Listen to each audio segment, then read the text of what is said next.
Here is a video review on Beetleborgs Metallix transforming Boron, or Kuwaga Titan, I believe, from Beef Fighter Kabuto if you're over in Japan. This is donated to me by a friend, so he was missing a sword until I found it at his house. And now we just have to find the stickers. If I bring over the box, and he's supposed to look like that, and he doesn't. He's missing his emblem, speech impediment, and more green stuff on his body, but he looks fine as is. He's got some nice chrome right there, as you can see, especially the center.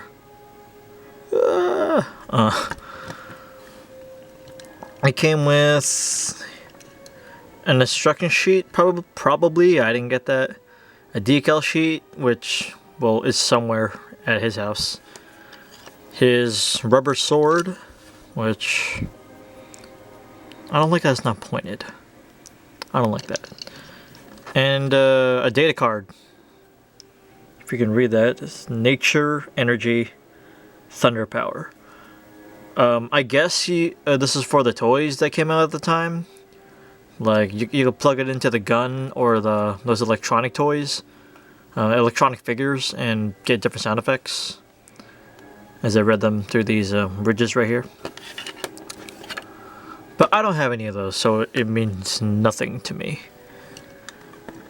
So, let me get back to this box set. It says diecast right there, and they are not kidding. Like, dude, this entire chest area is diecast, and including his shoulders. But it's a lot for the toy, and it in my opinion, at least, it creates a lot of issues.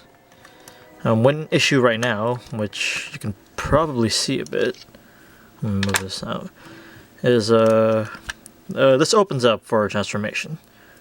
And I don't know if it's due to the fault of the toy or just of the mold over time, because this is a toy from 1997, I think.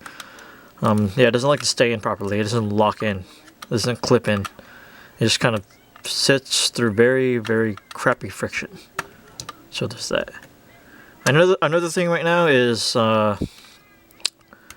his legs collapse in for transformation. Now, due to the weight of his body, it sometimes pressures down on one leg or the other and makes him kind of crooked looking. So you're gonna see me constantly, kind of as I am right now, just straightening it out.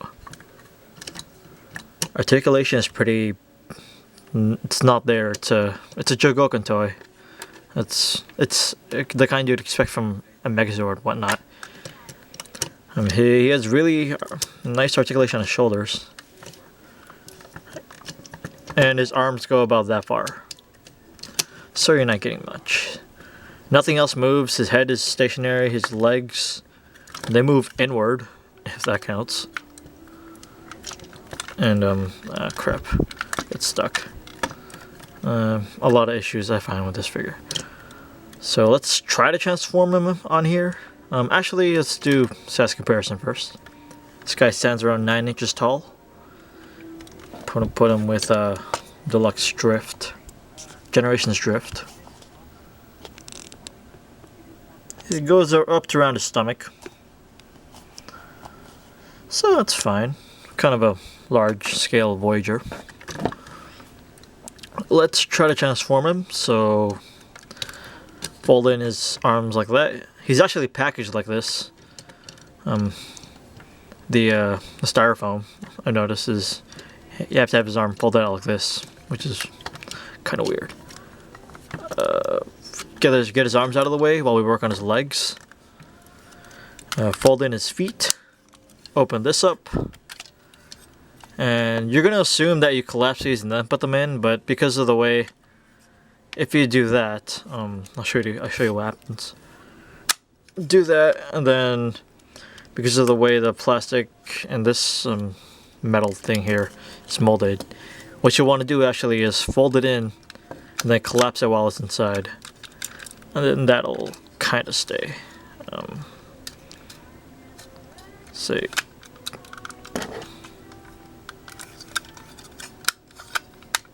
That should stay. Same for this side. I'm trying to.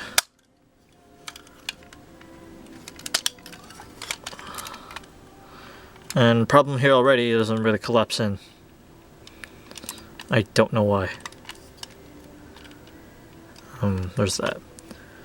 His head, what you want to do is kind of tug it, well, push it forward. It's taking a lot of. There we go. So instead of being there, it's moved up a bit, closer to the front of his body. Yeah, leave his arms. Oh crap! I didn't even notice that.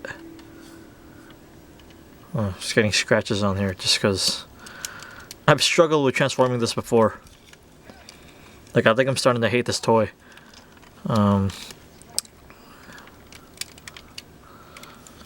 Move his arms up like that.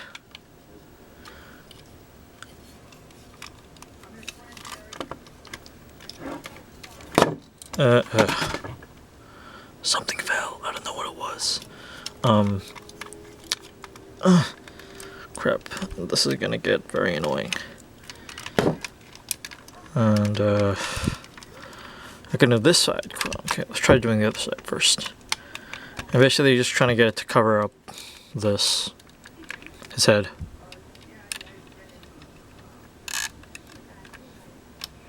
Like that. And I'm just gonna take this away for a sec because this might take this might cut quite. It's messing up with my. This might take some force. Do so.